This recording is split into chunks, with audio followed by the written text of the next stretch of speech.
فأعوذ بالله من الشيطان الرجيم بسم الله الرحمن الرحيم قال الله تبارك وتعالى في القرآن المجيد والفرقان الحميد ويل للمطففين الذين إذا اكتالوا على الناس يستوفون وإذا كالوهم أو وزنوهم يخسرون صدق الله مولانا العظيم۔ محترم سامعین کرام، آپ کے سامنے قرآن مجید فرقان حمید میں سے جو آیت کریمہ تلاوت کی ہے، اس آیت کریمہ کے اندر اللہ رب العالمین نے ارشاد فرمایا کہ وَيْلٌ لِّلْمُطَفِّفِينَ، فرمایا کہ ان لوگوں کے لیے خرابی ہے کہ جو کم تولنے والے ہیں، تول پورا نہیں دیتے۔ فرمایا کہ الذین اذا اکتالوا علی الناس یستوفون، جب وہ دوسروں سے ماپ لیتے ہیں، تلواتے ہیں، تو اس وقت وہ پورا لیتے ہیں، اور جب خود تول کر دیتے ہیں تو ارشاد فرمایا وَإِذَا كَالُوهُمْ أَوْ وَزَنُوهُمْ يُخْسِرُونَ، فرمایا کہ جب خود تول کر دیتے ہیں یا وزن کر کے دیتے ہیں تو کم دیتے ہیں۔ فرمایا ایسے کم تولنے والوں کے لیے ہلاکت ہے، خرابی ہے۔ فرمایا ایسوں کے لیے جہنم میں ویل نامی وادی ہے تو اللہ نے ان کے لیے تیار کر رکھی ہے۔ اس آیت کریمہ کے تحت علماء نے لکھا کہ اس آیت میں وہ شخص بھی داخل ہے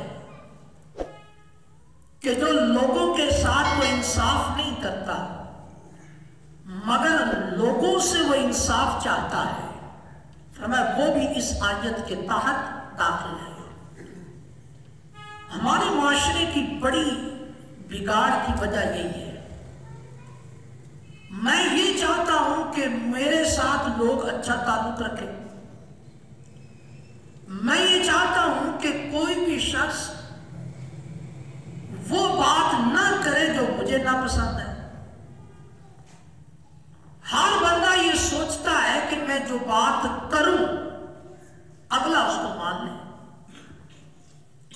میری بات پر اعتراض نہ ہو، میری بات کو کوئی رد نہ کرے۔ ہر بندہ یہ سوچ رہا ہے، یعنی خود اپنی ذات سے انصاف چاہتے ہیں کہ میرے ساتھ انصاف ہو، لیکن یہی باتیں دوسرے کے حق میں نہیں سوچتے، جس کی وجہ سے یہ ہمارا معاشرہ بگاڑ کا شکار ہو گیا۔ ہر بندہ یہ سوچتا ہے کہ بھائی میرے ساتھ بات یوں کی جائے کہ میرا دل نہ دکھے، مجھے تکلیف نہ پہنچے،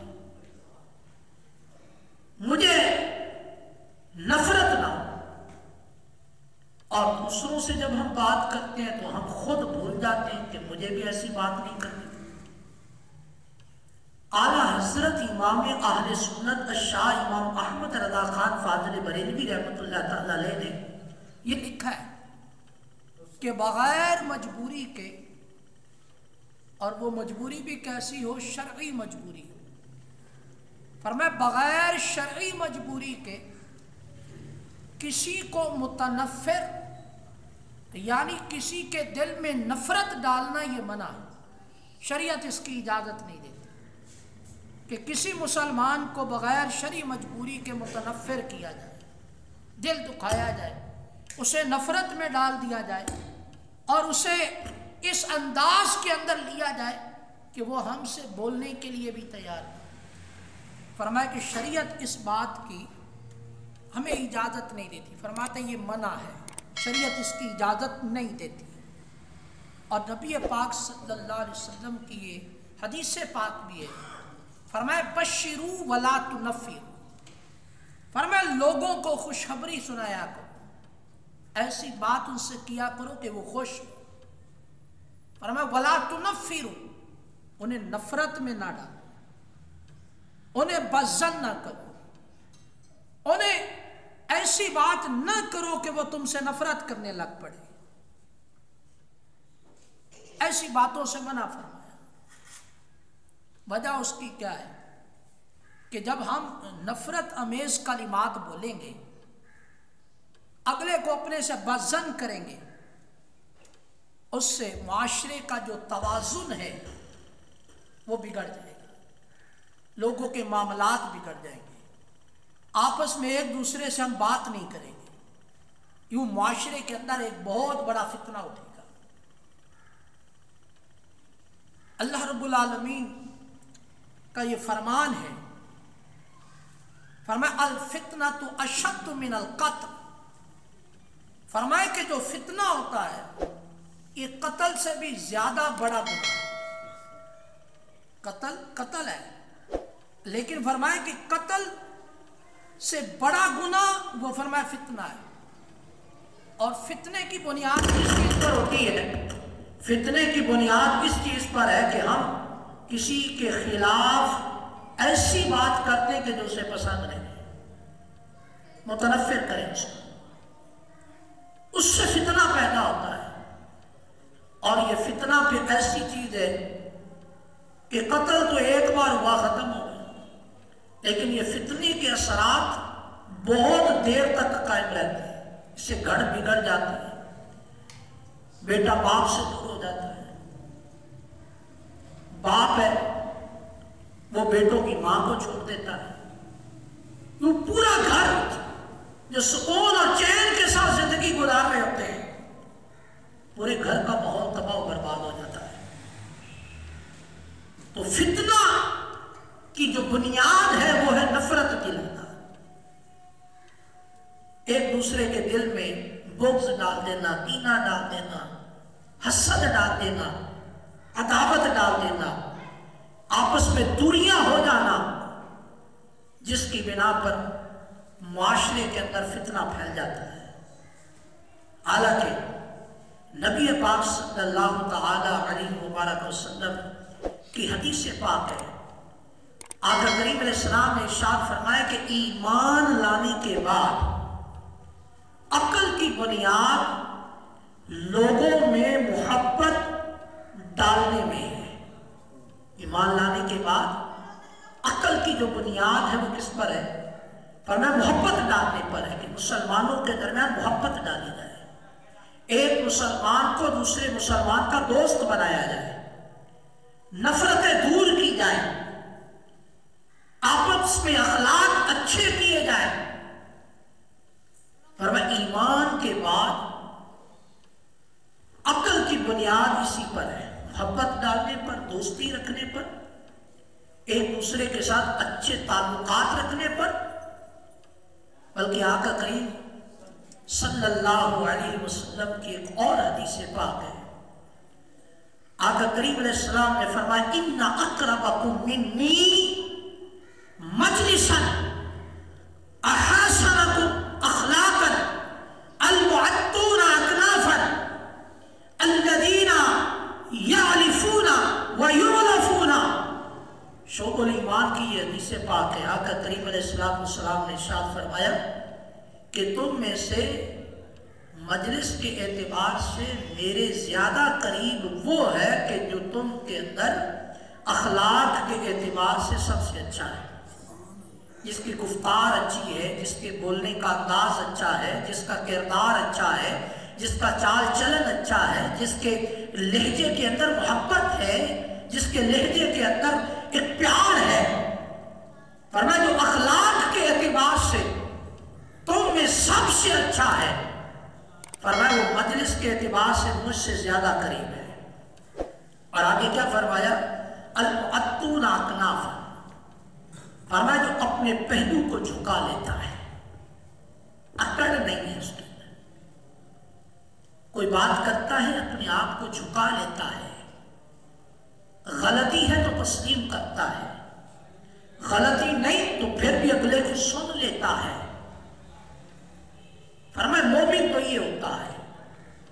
اور آگے کیا فرمایا؟ فرمایا کہ الذین یألفون ویؤلفون، فرمایا کہ تم میں سب سے زیادہ میرے قریب وہ ہے کہ جو لوگوں سے محبت کرنے والا ہو اور لوگ اس سے محبت کرتے ہو۔ دل کرتا ہو کہ یار اس کے ساتھ بیٹھ جائے، دل کرتا ہو اس کی بات سننے کے لیے، دل کرتا ہو اس کی مجلس میں بیٹھنے کو۔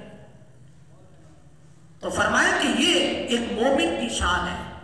اور آقا کریم علیہ السلام نے کیسی عظمت عطا فرمائی، فرمایا کہ میرے نزدیک سب سے زیادہ قریب مجلس کے اعتبار سے وہی ہے کہ جو لوگوں سے محبت کرتا ہو اور لوگ اس سے محبت کرتے ہیں، نفرتیں نہ پھیلاتا، لوگوں کے درمیان لڑائی نہ کرواتا، بلکہ وہ محبتیں بانٹتا، جو دور ہیں ان کو قریب کر دیتا، جو بچھڑے ہیں انہیں ملا دیتا، جو لڑے ہوئے ہوں ان کی لڑائیاں ختم کر کے انہیں گلے لگوا دیتا ہو۔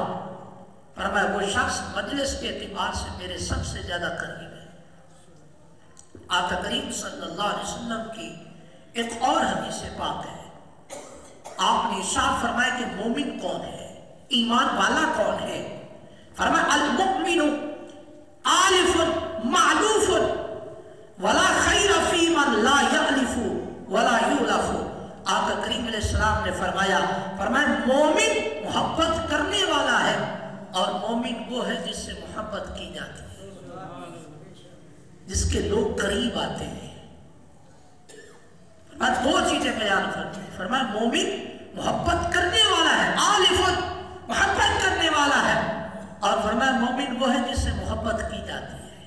یہ اشارہ تھا اس بات کی طرف مومن کے اخلاقیات بگڑے ہوئے نہیں ہوتے، مومن بد زبان نہیں ہوتا، مومن غصہ کرنے والا نہیں ہوتا، مومن گھٹیا کلام کرنے والا نہیں ہوتا، مومن کے کلام کے اندر مٹھاس ہوتی ہے، مومن کے کلام میں محبت اور پیار ہوتا ہے، جس کی وجہ سے لوگ اس سے محبت کرتے ہیں اور وہ لوگوں سے محبت کرتا ہے۔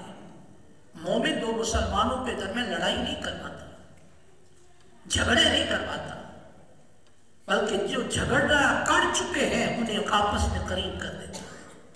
تو فرمایا المؤمن یآلف معلوف، فرمایا مومن محبت کرنے والا ہوتا ہے، مومن سے محبت کی جا رہی ہوتی ہے۔ اور فرمایا لا خیر فی من لا یألف ولا یؤلف، فرمایا کہ اس شخص میں کوئی بھلائی نہیں ہے جو نہ تو خود کسی سے محبت کرتا ہے، نہ خود لوگوں کے درمیان اتفاق اور اتحاد کو پیدا کرتا ہے، اور نہ ہی لوگ اس سے متاثر ہوتے ہیں، نہ لوگ اس سے محبت کرتے ہیں۔ اور میں ایسے شخص میں بھلائی کوئی نہیں ہے۔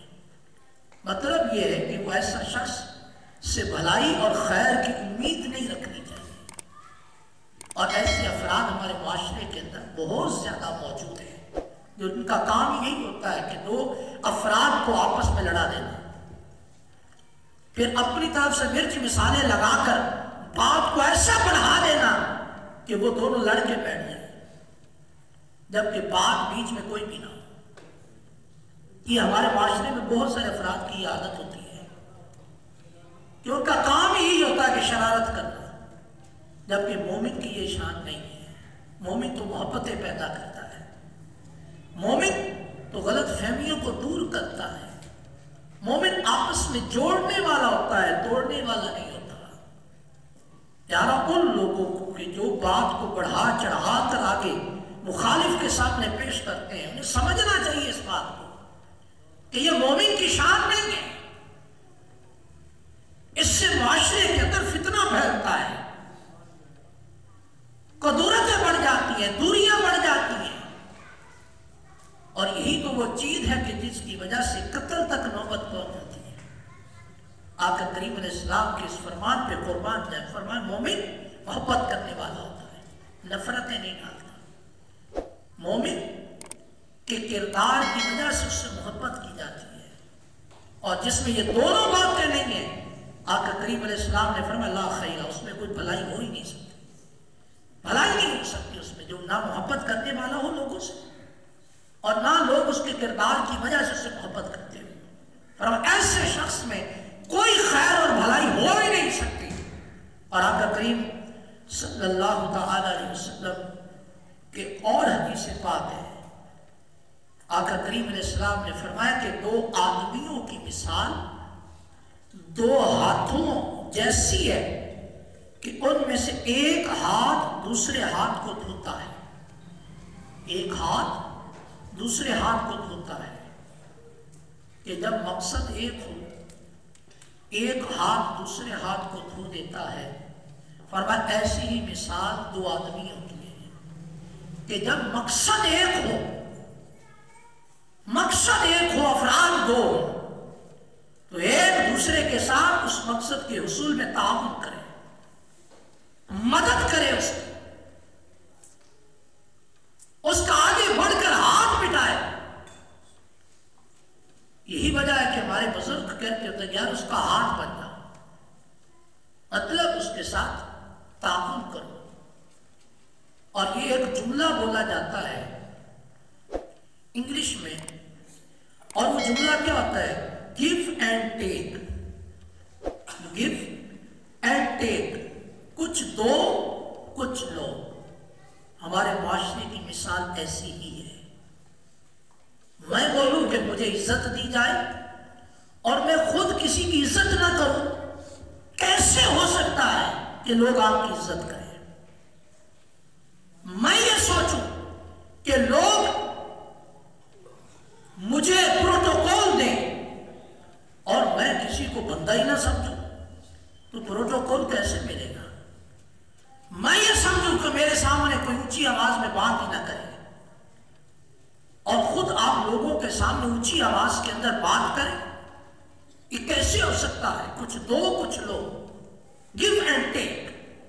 کچھ دو گے اگلے کو عزت دو اگلے کو احترام اس کا کرو اگلے کا خیال کرو اگلے کے کردار کو لوگوں کے سامنے اچھے انداز میں بیان کرو. لوگ تمہارے کردار کو اچھے انداز میں بیان کریں گے. تم بولو کہ تم چور ہو ڈاکو ہو شرابی ہو زانی ہو اور لوگوں سے امید یہ کرو کہ لوگ تمہیں نوازی کہیں گے تو یہ بھول جاؤ اگر تم لوگوں کو اچھے الفاظ سے یاد نہیں کر سکتے تو لوگ بھی تمہیں اچھے انداز سے یاد نہیں کریں گے. یہ تو دینے اور لینے والا معاملہ ہے. آج ہم اپنے آپ پر غور تو کریں ہماری کیفیت کیا ہے. ہمیں کوئی بول تو دے کچھ بولے تو صحیح کوئی. ہم اس کو چھوڑنے کے لیے راضی نہیں ہیں. بولا کیوں نہیں ایسا انداز نہیں ہے. مومن محبت کرتا ہے محبتیں بانٹتا ہے. آپ لوگوں کے درمیان محبت بانٹیں لوگ آپ کے قریب آئیں گے. ہر ایک چیز کا انداز ہوتا ہے طریقہ کار ہے. شریعت طریقہ دیتی ہے. عزت نفس سیلف ریسپیکٹ یہ ہر ایک کو چاہیے. آپ سب کے سامنے اگر کسی کی خرابی کو کسی کی کمزوری کو ہائی لائٹ کریں گے تو وہ تو آپ کو نہیں چھوڑے گا. انداز ہے شریعت میں. کسی کی اصلاح کرنی ہے کسی کو بتانا ہے کسی کو غلطی سے آپ نے اس کو بتانا ہے کہ آپ کے اندر یہ غلطی ہے. انداز ہے شریعت نے ایک انداز دیا ہے. آپ کی کیا نیت ہے کیا نہیں. نیت تو دل کے ارادے کو کہتے ہیں. اگلے کو تو نہیں پتا آپ کے دل میں کیا نیت ہے. وہ تو ظاہر حال کو دیکھتے ہوئے آپ نے کسی کی خرابی کی سب کے سامنے کسی کو بتا دی وہ تو آپ کو چھوڑے گئے نہیں. اس لیے ہر بندہ وہ اپنی عزت نفس چاہتا ہے کہ میری نفس کی عزت کی جائے مجھے معاشرے میں بدنام نہ کیا جائے. تو گیو اینڈ ٹیک کچھ دو کچھ دو. اگلوں کو عزت دو تمہیں عزت ملے گی. اگلوں کی عزت کا خیال کرو لوگ تمہاری عزت کا خیال کریں گے. تم لوگوں کی ماں بہنوں کا کو لوگ تمہاری ماں بہنوں کا احترام کریں گے، تم اپنے گھر میں پاک دامنی کو رکھو، لوگوں کی عورتوں کو بلا وجہ ان پر الزام نہ لگاؤ، اللہ کریم اس کی برکت سے تمہاری بچیوں کو، تمہاری عورتوں کو پاک دامن رکھے گا۔ کسی کو کیا حق بنتا ہے کسی کی ماں بہن کے بارے میں طرح طرح کی باتیں کرنا شروع کر دیں؟ ہر بندے کی عزت ہے، ہر بندہ اپنے تئیں معزز ہے۔ اللہ کریم نے مومن کو معزز پیدا کیا ہے، کسی کو کیا حق بنتا ہے کسی کی عزت پر کوئی کلام کرنا شروع کر دے؟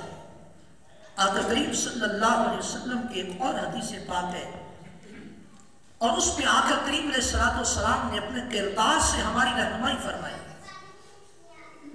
حضور صلی اللہ علیہ وسلم ایک سفر پر جا رہے تھے،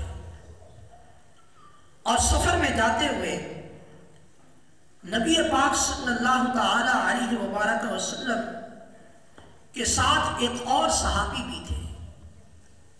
حضور صلی اللہ علیہ وسلم نے 2 مسواکیں توڑی، ان میں سے ایک مسواک ٹیڑھی تھی، ایک مسواک سیدھی تھی۔ آقا کریم علیہ السلام نے جو سیدھی مسواک تھی وہ اپنے ساتھ والے صحابی کو عطا فرما دی۔ صحابی نے عرض کی کہ یا رسول اللہ صلی اللہ علیہ وسلم، آپ سیدھی مسواک خود رکھ لیں، مجھے ٹیڑھی دے دیں۔ آقا کریم صلی اللہ علیہ وسلم نے ارشاد فرمایا نہیں، سیدھی مسواک تم ہی رکھو۔ کیوں؟ فرمایا کہ قیامت والے دن ہر شخص سے اس کے ہم سفر کے بارے میں سوال کیا جائے گا کہ تم نے اپنے ہم سفر کے حوالے سے اللہ کے حقوق کو قائم کیا یا اللہ کے حقوق کو ضائع کر دیا۔ فرمایا یہ ہر ہم سفر سے قیامت والے دن سوال کیا جائے گا۔ محترم، ہم کس طرف جا رہے ہیں؟ اللہ کریم نے مجھے عزت دی، منصب دیا، مجھے مالک بنایا، ہر مالک سے اس کے نوکر کے بارے میں سوال کیا جائے گا۔ آقا کریم علیہ السلام کی مثال کائنات میں سب سے بڑی مثال ہے۔ حضرت انس رضی اللہ تعالیٰ آقا کریم علیہ السلام کی خدمت کیا کرتے تھے، 10 سال حضور کی خدمت کی، 10 سال۔ آپ حضور علیہ السلام کے کردار کو کس طرح بیان فرماتے ہیں؟ آپ فرماتے ہیں 10 سالوں کے اندر آقا کریم علیہ السلام نے کبھی بھی یہ نہیں فرمایا اے انس یہ کام کرنا تھا کیوں نہیں کیا، اور کبھی بھی یہ نہیں فرمایا کہ یہ کام نہیں کرنا تھا کیوں کیا۔ یہ میں ان کی مثال دے رہا ہوں کہ جن کی مثال کائنات میں سب سے بڑی مثال ہے، اور میں کبھی بھی مجھے نہیں فرمایا جو کام کر دیا نہیں کرنا تھا، آپ نے یہ نہیں فرمایا کہ نہیں کرنا تھا، جو کرنا تھا نہیں کیا، یہ بھی نہیں فرمایا کیوں نہیں کیا۔ یہ آقا کریم علیہ السلام کا کردار تھا۔ اور میں جو حدیث پاک عرض کر رہا تھا، فرمایا کہ اللہ تعالیٰ قیامت والے دن ہر ایک شخص سے اس کے رفیق کے بارے میں، ساتھی کے بارے میں یہ پوچھے گا کہ تو نے اللہ کے حقوق اس کے حوالے سے ادا کیے یا ضائع کر دیے۔ اور ایک اور حدیث پاک کے اندر آقا کریم صلی اللہ علیہ وسلم نے ایک دفعہ غسل فرمایا، سیدنا حذیفہ صاحب تھے، تو پہلے جس طرح حماموں پر اور دیگر اس طرح کے ذرائع ہوتے تھے، 4 دیواری نہیں ہوتی تھی غسل خانوں پہ، سیدنا حذیفہ رضی اللہ تعالیٰ عنہ نے کپڑے سے آڑ کی تاکہ حضور علیہ السلام کو غسل کرتے ہوئے لوگوں کی نگاہ نہ پڑے۔ جب آقا کریم علیہ السلام غسل فرما چکے، پھر حضرت سیدنا حذیفہ کی باری آئی۔ جب سیدنا حذیفہ رضی اللہ تعالیٰ غسل کرنے لگے تو آقا کریم علیہ السلام نے کپڑا کر لیا اور لوگوں سے آڑ کر دی۔ سیدنا حذیفہ رضی اللہ تعالیٰ نے عرض کی، حضور آپ یہ